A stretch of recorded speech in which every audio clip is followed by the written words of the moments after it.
ابا جان نے کئی دفعہ کہا کہ میں نے وہاں کیا کہنا ہے اس کو نوٹ کروں، لیکن میں چونکہ اس موضوع پہ بڑا سوچتا رہتا ہوں تو اس لیے جو چیزیں میں نے پچھلے سال نہیں کہی تھیں اب کہہ دیتا ہوں۔ ایک تو یہ ہے کہ یہ جس طرح قرآن یہاں پڑھا گیا ہے یہ اچھے خاصے پڑھے لکھے لوگ اس طرح نہیں پڑھ سکتے۔ میرا ایک سوال ہے ان سب لوگوں سے، بچے تو شاید اس کا جواب نہ دے سکیں لیکن بڑے دے سکیں، کہ علم کی معراج کیا ہوتی ہے؟ کوئی بتا سکتا ہے جی علم کی معراج کیا؟ علم میں معراج یہ ہوتی ہے کہ کسی خاص مسئلے میں آپ کو رسول اللہ کی رائے کا علم ہو جائے صلی اللہ علیہ وسلم، ٹھیک ہے نا جی؟ اور اس کا مطلب یہی نہیں ہوتا کہ وضو میں ان کی رائے کا علم ہو جائے، اس کا مطلب یہ ہوتا ہے کہ فائنینس میں بھی ان کی رائے کا علم ہو جائے، اور ہر سامنے آنے والے مسئلے میں رسول اللہ کی رائے کا علم ہو جائے۔ ہمارا سب سے بڑا عالم مجتہد ہوتا ہے نا، تو اس کو وہ کیا کر رہا ہوتا ہے مجتہد، کہ وہ گیون سچویشن کے اندر رسول اللہ کی رائے کو پہنچنے کی کوشش کر رہا ہوتا ہے، ٹھیک ہے نا؟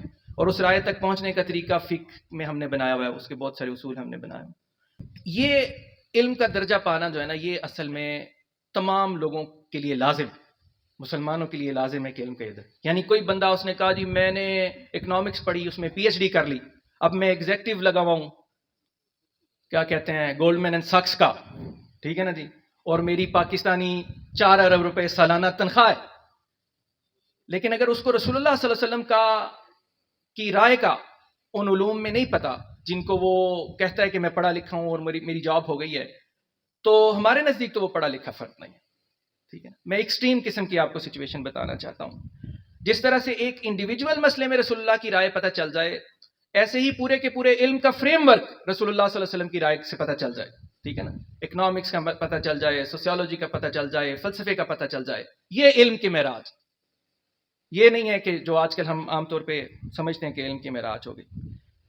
اسی طرح سے یہاں بچے قرآن پڑھ رہے تھے، جو بھی لوگ قرآن پڑھتے ہیں میں ان کو عام طور پہ کہتا ہوں کہ تمہارا فہم قرآن اس دن مکمل ہو جائے گا جس دن تم عرب جاہلی کی طرح قرآن کو سمجھ سکو۔ جاہل عرب تھا نا جس کو رسول اللہ صلی اللہ علیہ وسلم سناتے تھے اور وہ تڑپ اٹھتا تھا، وہ لبیک کہتا تھا، اس میں جو ہم تفسیری نقطے خام خواہ کے اٹھاتے رہتے وہ نہیں اٹھاتا تھا، وہ میسج کو سنتا تھا کلیئر اور اسے پتا تھا کہ مجھے کیا کہا جا رہا ہے، یا کھل کے کافر ہو جاتا تھا یا کھل کے مسلمان ہو جاتا تھا۔ تو لہذا جاہلی عرب کی طرح آیتوں پہ تڑپنا وہ قرآن کا فہم۔ تو لہذا یہ 2-3 باتیں کی، یہ جو میں نے آپ کو بتایا نا کہ رسول اللہ کی رائے کا علم ہو جانا کسی مسئلے میں، یہ علم کی معراج ہے۔ ہم میں سے جو لوگ حدیث کے اسٹوڈنٹ ہیں نا، ہمیں خوشی ہوتی ہے سخت قسم کی جب ہمیں یہ پتہ چل جائے کہ اس مسئلے میں ابن حجر اسقلانی کی کیا رائے ہے، ٹھیک ہے نا؟ یعنی یکدم کیا ہوتا ہے، آپ کئی چیزیں پڑھتے پڑھتے رہتے ہیں، ایک دماغ میں رائے بن چکی ہوتی ہے، ایک دن ابن حجر اسقلانی کا قول سامنے آ جاتا ہے، آپ کہتے ہیں لو بھائی کیا بات ہے، میری بھی رائے یہی تھی، ابن حجر کی بھی یہی ہے، تو مطلب ہے کہ کمال ہو گیا۔ تو اس طرح کی جو سرخوشی ہے نا، وہ والی سرخوشی پانے کی کوشش کرنی ہے بچوں، ٹھیک ہے نا؟ یہ سعد اللہ سامنے جو ہے نا مجھے دیکھ رہا ہے، تو لہذا یہ والی مجتہدانہ بصیرت جو ہے نا، یہ اس کی ضرورت ہے۔ اور اس بصیرت سے محروم کرنے کا سسٹمیٹک طریقہ کیا ہے؟ یعنی رسول اللہ کی رائے کسی علم میں پتہ نہ چل جائے، اس کا سسٹمیٹک طریقہ کیا ہے؟ ہاں جی، رسول اللہ صلی اللہ علیہ وسلم کی رائے کسی علم میں اور ان کا نقطہ نظر کسی علم میں ہمیں مل نہ جائے، پتہ نہ چل جائے، ہمارے طالب علم کے سامنے نہ آ سکے، اس کا سسٹمیٹک طریقہ کیا ہے؟ اس کا سسٹمیٹک طریقہ یہ اسکول، کالج اور یونیورسٹیاں، یعنی یہ ہمارے اسکول اور ہمارے کالجز اور ہماری یونیورسٹیاں، یہ اپنے ایم اے اکنامکس میں، اپنے ایم اے سوسیولوجی میں، اپنے ایم اے اینتھروپولوجی میں، اپنے بین الاقوامی تعلقات میں، اپنے ہر مضمون میں اس بات کو انشور کرتی ہیں کہ رسول اللہ کی رائے ان بچوں کو نہ پتہ چل جائے، مغربی گمراہ فلسفیوں کی رائے پتہ چلے، ٹھیک ہے نا جی، گمراہ سوسیولوجسٹوں کی رائے پتہ چلے، لیکن رسول اللہ کی رائے سامنے نہ آئے اور بیزی بھی نظر آئے، سمجھ بھی لگے کہ ہم کچھ پڑھ رہے ہیں، ٹھیک ہے نا جی۔ یہ جو پورا کا پورا سسٹم ہے یہ رسول اللہ صلی اللہ علیہ وسلم کی رائے سے ناآشنا کرنے کے لیے بنایا گیا ہے، اور ایک دوسرے طرز سے دنیا کو دیکھنے، ٹھیک ہے نا، اس کا نام آپ مادہ پرست مٹیریلزم رکھے، اس کا نام لبرلزم رکھے، اس کا نام سیکولرزم رکھے، اس کا نام کیپیٹلزم رکھے، اس کا نام مینیجریلزم رکھے، اس کا نام فیمنزم رکھے، اس کا نام جو بھی آپ رکھ لیں، لیکن طریقہ یہ ہے کہ رسول اللہ صلی اللہ علیہ وسلم کی رائے نہیں آنی چاہیے، ان کے مطابق ذہن نہیں بننا چاہیے۔ تو لہذا میری بچوں سے بھی اور بڑے جو ہو گئے ان بڑوں سے بھی یہ گزارش ہے، جو بڑے ہیں وہ اپنے بچے وقف کریں، اور جو بچے ہیں وہ اس کو اپنا مشن بنائیں کہ وہ جو بھی علم پڑھیں گے اس میں پورا فریم ورک بھی علم کا اور اس کے ایک ایک مسئلے کو رسول اللہ صلی اللہ علیہ وسلم کی رائے سے ہم آہنگ کریں گے. اور وہی اصل علم ہے. رسول اللہ کی رائے سے ہم آہنگ جو علم نہیں ہے وہ جہالت ہے. چاہے اس پہ 1,00,000 لفظ لکھے ہوئے ہوں, چاہے اس پہ 2,00,000 لفظ لکھے ہوں. کسی نے پی ایچ ڈی کر لی, ٹھیک ہے نا, 80,000 لفظوں پہ پی ایچ ڈی ہو جاتی ہے, لیکن اگر اس کی رائے رسول اللہ صلی اللہ علیہ وسلم سے ہم آہنگ نہیں ہے تو بس وہ جہالت ہے. ٹھیک ہے, وہ صراط مستقیم نہیں ہے, وہ صراط غیر مستقیم ہے. اور صراط غیر مستقیم ضلالت کو کہتے ہیں, دود والی ضلالت. اور وہ جو دود والی ضلالت ہوتی ہے وہ ضلال والی ضلالت بنی جاتی ہے, جیسا کہ ہمارا عام طور پہ حال ہوتا ہے. اس لیے کسی پڑھے لکھے بندے کو پڑھا لکھا نہ سمجھیں. کوئی پی ایچ ڈی آئے نا سینہ تان کے اور اس کو کہیں کہ اگر تمہیں اپنے اس موضوع پہ جس پہ تم نے پی ایچ ڈی کی ہے رسول اللہ کی رائے کا علم نہیں ہے تو بھاڑ میں گیا تمہارا علم اور بھاڑ میں گئے تمہارے 4 سال امریکہ میں. سمجھ میں آ گئی ہے بات؟ اپنے ذہن ٹھیک کیجئے, اپنے راستے ٹھیک کیجئے. علم کی معراج رسول اللہ کی ذات ہے, ٹھیک ہے نا, علم کی انتہا رسول اللہ صلی اللہ علیہ وسلم کی ذات ہے. اور علماء کی, سارے دنیا کے علماء کی, ان کی دوڑ اور ان کا صبح ساری رات جاگنا صرف اس لیے کہ رسول اللہ کی رائے پتہ چل جائے. اور اس کے علاوہ اگر کسی اور کی رائے معلوم کرنے کے چکر میں آپ نے پی ایچ ڈی کیا ہے تو ٹھیک ہے, 17ویں گریڈ کی نوکری کرو, مر جاؤ. اور اس سے اگلی بات میں آپ لوگوں سے کہنا چاہتا ہوں کہ ہم عام طور پہ رسول اللہ صلی اللہ علیہ وسلم کی رائے کو معلوم کرنے کے بعد دنیا میں عملاً اس کو قائم کر دینے والے لوگ ہیں. رسول اللہ کی رائے کو جاننا اور پھر اس کو قائم کر دینا, اس کو اقامت دین کہتے ہیں, اس کو حکومت الہیہ کہتے ہیں, اس کو اسلامی نظام, جو بھی آپ اپنا نام رکھنا چاہیں کہتے ہیں, اس کو اعلاء کلمت اللہ کہتے ہیں, اس کو اظہار دین کہتے ہیں. ٹھیک ہے نا, کوئی بھی اصطلاح رکھ لیں. اس کو امر بالمعروف کہتے ہیں, اس کو نہی عن المنکر کہتے ہیں, اس کو جو بھی کہہ لیں. عام طور پہ میں بچوں سے کہتا ہوں کہ یار یہ اکنامکس جو ہے نا یہ بالکل غیر اسلامی ہو گئی ہے, تو اس کو اکانومی کو اسلامائز کرتے ہیں. تو وہ کہتے ہیں میں ایم اے اکنامکس کرنا. تو آج اس غلط فہمی کو میں ختم کرنا چاہتا ہوں. دیکھیے 2 طرح کے لوگ ہوتے ہیں. ایک ہوتے ہیں کہ یہ مینیجر شینیجر ٹائپ, ٹھیک ہے نا, جنہیں ایک سیٹ مل گئی, اس سیٹ پہ بیٹھے ہوئے ہیں اور وہ کام کرتے چلے جا رہے ہیں, ٹھیک ہے نا. اور ایک وہ لوگ ہوتے ہیں جنہوں نے نظام کے پیراڈائم, فکر کے پیراڈائم کو پہلے اور پھر عمل کے پیراڈائم کو تبدیل کرنا ہوتا ہے. ایک پرانی دنیا کو توڑ کے اس سے ایک نئی دنیا تعمیر کرنی ہوتی ہے. وہ جو مجتہدانہ فکر والے لوگ ہوتے ہیں نا, وہ اسلام کے اندر اکنامکس پڑھنے سے نہیں بنتے, وہ تفسیر, حدیث اور فقہ میں رسوخ پا کے پھر اکنامکس پڑھنے سے بنتے ہیں. میں آگے جا کے اس کی ایگزامپلز آپ کو دیتا ہوں. یعنی دیکھیں نا جی, سید مودودی رحمۃ اللہ علیہ سب سے بڑا مجتہد ہے, سب سے بڑا امام ہے. اس نے پیراڈائم توڑ کے رکھ دیا ہے, مغرب کا بھی اور مشرق کا بھی. تو وہ کس چیز کے عالم تھے؟ تفسیر, حدیث اور فقہ. تفسیر, حدیث اور فقہ نہیں پڑھی انہوں نے کوئی دوسرا علم, اور نہ کسی دوسرے علم کو پڑھنا چاہیے اگر آپ اسلامی مجتہد بننا چاہتے ہیں, اگر اسلام کی طرف سے علم کے جہاد میں حصہ لینا چاہتے. کوئی بندہ میں آپ کو یہاں پہ کہنا چاہوں گا یہ بڑا خطرناک ہوتا ہے کہ کوئی جامع کسی کی نظر نہ ہو تفسیر, حدیث اور فقہ پر, اور وہ کسی ایک جزئیے کو اسلامائز کرنے کی کوشش کرے, تو اس کا میکسیمم رزلٹ یہ نکلتا ہے جو یہاں اسلامی بینکاری کا نکلا ہے. چونکہ پورا نظام نہیں سمجھ رہا تھا, جزئیے میں گیا اور اس نے کہا یہاں پہ میں ایک چیز کو ٹھیک کرتا ہوں. کیا ٹھیک کر لیا؟ کیا آج بھی روپیہ نہیں گرتا ہے؟ آج بھی مہنگائی نہیں ہوتی ہے, ٹھیک ہے نا. جزئیے کو آپ ٹھیک کریں گے تو آپ اس نظام کے کوئی مزید کیا نام ہے ایک جسٹیفیکیشن فراہم کر دیں گے. میں بہرحال اس میں نہیں جاتا, وہ پھر بات ہو جائے گی دوسری قسم. لہذا میں آپ لوگوں سے گزارش کرنا چاہتا ہوں کہ اگر آپ اسلام کے مطابق علم اور فکر کی اور فلسفے کی اور عملی زندگی کی تعمیر کرنا چاہتے ہیں تو تفسیر و حدیث اور فقہ اس کے اندر رسوخ پیدا کیجئے. اپنے بچوں کو مفسر, محدث اور فقیہ بنائیے. بھاڑ میں گئے ڈاکٹر اور انجینئر, کرائے پہ لے آئیں گے. سارے آسٹریلیا میں انڈیا کے ڈاکٹر علاج کرتے ہیں اور پاکستان کے ملازم بلا لیتے. ہر سال 2-4 ہزار ڈاکٹر بلا کے کام کرا لیتے. لیکن کسی کو بھی وہاں پہ جو ان کا نظریہ ہے نا, ڈیموکریسی, لبرلزم, سیکولرزم, اس کو چلانے کے لیے وہ اپنے بندے تیار کرتے ہیں. سمجھ میں آئی ہے بات؟ یہ کارکن ٹائپ بندے باہر سے آ جاتے ہیں.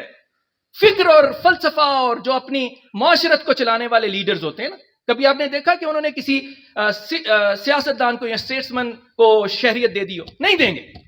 کہتے ہیں نہیں, ہم اپنے فکر و فلسفہ پہ نسلیں تیار کریں. ہاں, نیچے ڈاکٹر, انجینئر ہر سال لاکھوں کو وہ دیتے ہیں, اور آئی ٹی ورکرز کو، اور حتیٰ کہ یہ گارڈن کا یہ جو بال کاٹنے والا ہوتا ہے، کیا یہ گارڈنر جو ہوتا ہے، یہ بال کاٹنے والا، یہ باہر سے بلا لیتے.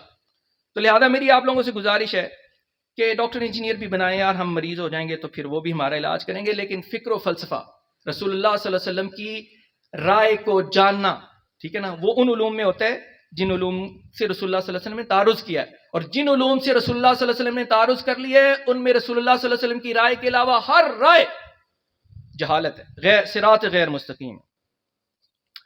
ایک اور بات جو میں کہنا چاہتا ہوں وہ یہ کہ دیکھیں جی، ہم مسلسل سید مودودی رحمۃ اللہ علیہ کی پکار پہ ہم ابھی تک ریئیکشنری سائڈوں سے آتے ہیں. یعنی ہمارا اپنا بچہ 16 سال کالج یونیورسٹی میں جاتا ہے، وہاں لبرل ایجوکیشن پڑھتا ہے، سیکولر ایجوکیشن پڑھتا ہے، اور پھر ہم کہتے ہیں اب تو جمعیت کا رکن بن جا، جمعیت والے تمہیں ٹھیک کر دیں گے، یہ جماعت کا رکن بن جائے. تو لہذا یہ کیا ہوا کہ مین سٹریم آپ نے کافروں کے والے کی ہوئی ہے، اور اس میں سے ایک ایک بندہ چنتے ہیں کہ اچھا تم ادھر آ جاؤ، تم ادھر آ جاؤ، تم ادھر آ. ایسا نہیں کرنا. رسول اللہ صلی اللہ علیہ وسلم نے 23 سال کی زندگی میں جہالت کو مین سٹریم سے نکال کے اسلام کو مین سٹریم بنا دیا. یہ کام ہے کرنے کا، ورنہ یہ کہ بس ریئیکشنری طریقے سے کام نہیں چلے گا.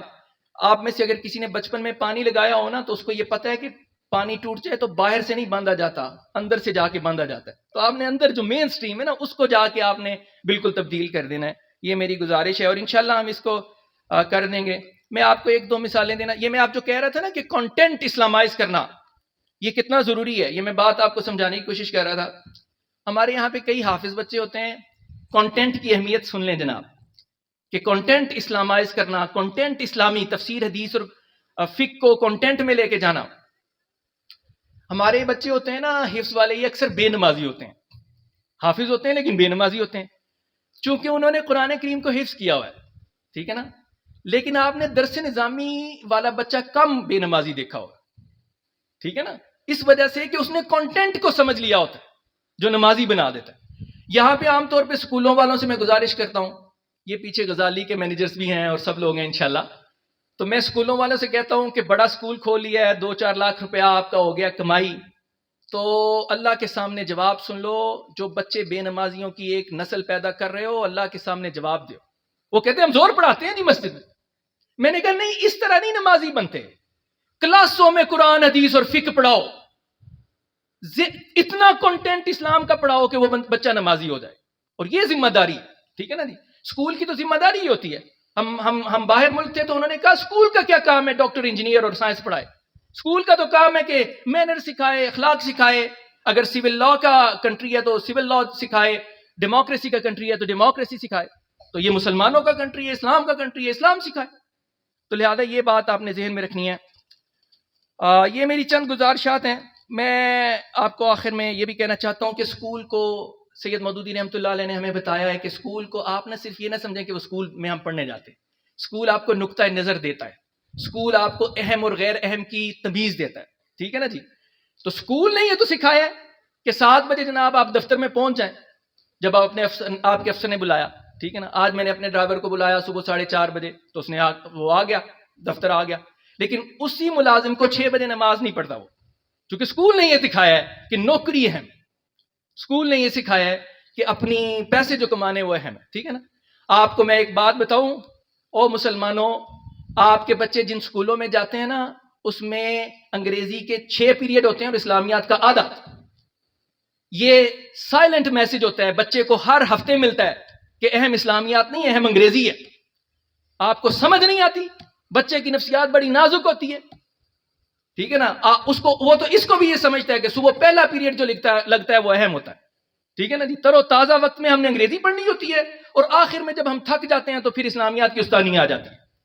اور جو ہمارا انگریزی کا استاد ہے وہ بڑا PhD والا ہے، اور اسلامیات وہ اصل میں ایک فزکس ہی کی ٹیچر ہے، وہ اسلامیات بھی پڑھا دیتی ہے، ٹھیک ہے نا. تو لہذا میرے عزیزو اس کو آپ سمجھنے کی کوشش کیجئے. اسکول آپ کو نا لبرل بناتا ہے. لبرل کا مطلب ہوتا ہے بے راہرو بنانا، ٹھیک ہے نا. اس کا مطلب ہوتا ہے بے قید فکر فراہم کرنا. اور آخر میں سروائیول کی جنگ میں لوگوں کو لگا دینا، ٹھیک ہے نا جی. ہر وقت کہ بس مجھے پیسے مل جائیں، اور سروائیول میں مصروف لوگ دوسرے لوگوں کے ساتھ کوئی کوآپریشن نہیں کر سکتے. وہ پھر سروائیول ہے، ہر بندہ دوسرے کو کونی مارنے کے چکر میں لگا ہوتا ہے. تو لہذا میری آپ لوگوں سے یہی گزارشات ہے، اور یہ کیا نام ہے، یہاں قیادت موجود ہے تنظیم اساتذہ پاکستان کی، اللہ تعالیٰ ان لوگوں کو بھی ہمت دے کہ ہم اس کسی طرح سے ان الحاد اور لبرلزم اور سیکولرزم کی فیکٹریوں سے ہم مسلمان بچے پہلے بھی چنتے رہے ہیں، اب بھی اللہ تعالیٰ انہی کی آغوش سے ہمیں چنوائے، اور پھر اس طرح سے اللہ تعالیٰ ہمیں توفیق دے، ان بچوں کو بالخصوص توفیق دے کہ یہ تفسیر حدیث اور فقہ کے عالم بنے، اور اس کے تفسیر حدیث اور فقہ کی روشنی میں پھر پوری طرح سے ایک نیا نظام قائم کر دیں جس میں سارے علوم قرآن و حدیث اور فقہ کے تابع ہوں۔ آخر میں ایک بات ہے جو میں بار بار کہنا چاہتا ہوں، وہ یہ ہے کہ آپ لوگ اردو کو اہمیت دیں۔ پچھلی دفعہ بھی میں نے تقریر میں کہہ دیا تھا کہ اردو والوں خوش نصیب ہو، آج میں آپ کو ایک اچھی مثال دے کے پھر چھوڑ دیتا ہوں۔ آپ کو پتہ ہے پاکستان کے سب سے بڑے دو شاعر جو پاکستان میں مانے جاتے ہیں عام طور پہ، وہ کون کون ہیں؟ ہاں جی، ایک تو علامہ اقبال رحمۃ اللہ علیہ ہو گئے، پاکستان، یہ تو پاکستان سے پہلے تھے نا، پاکستان کے بعد سب سے بڑا شاعر کون ہے، یا سب سے بڑا نہیں تو بہت بڑا؟ ہاں فراز نہیں دی فراز تو ٹین ایجرز کا شاعر ہے، تو ہاں فیض کر لے، ٹھیک ہے نا۔ آپ کو پتہ ہے کہ فیض انگریزی کے استاد، انہوں نے انگریزی کو چھوڑا تو وہ فیض بنا، ورنہ لاکھوں انگریزی کے لیکچرر مر جاتے ہیں، وہ بھی مر جاتا۔ لہذا میری بات سنیں، جنہوں نے ٹائملی علامہ اقبال رحمۃ اللہ علیہ کی انگریزی کا ایک پیج، ایم اے انگریزی بندہ نہیں پڑھ سکتا، نہیں پڑھ سکتا جناب، نہیں پڑھ سکتا، میں آپ کو گارنٹی دے دیتا ہوں۔ تو لہذا اتنی ٹف لکھنے کے باوجود عربی اور فارسی میں انہوں نے کیا نام ہے، فارسی اور اردو میں انہوں نے بات کی۔ تو لہذا میں آپ کو بار بار یہ کہنا چاہتا ہوں کہ یہ اگر آپ نے صرف ایک کلرک بننا ہے، ہماری طرح سے باطل کا ایک کل پرزا بننا ہے، تو لہذا پھر ٹھیک ہے کہ یہ جناب ٹوٹے پھوٹے انگریزی کے جملے آپ سیکھیے، لیکن اگر آپ نے ایسی فکر دینی ہے کہ پیراڈائم تبدیل ہو جائے، دنیا دوسری طرح سے سوچنے لگ جائے، رسول اللہ صلی اللہ علیہ وسلم کی غلام ہو جائے، تو پھر اقبال اور فیض کا راستہ ہے، ٹھیک ہے نا۔ فیض کا تو نہیں کہنا چاہتا، لیکن یہ کہ اقبال کا راستہ ہے۔ تو تھینک یو ویری مچ۔ یہ پیچھے سے کوئی ہاتھ اٹھا رہا ہے کہ اسے کچھ بات کرنی ہے تو آپ ضرور کیجئے۔ نہیں چل رہا بھائی جان، ہم ٹریل بلیزر ہیں۔ آپ نے ٹریل بلیزر کا نام سنا ہے؟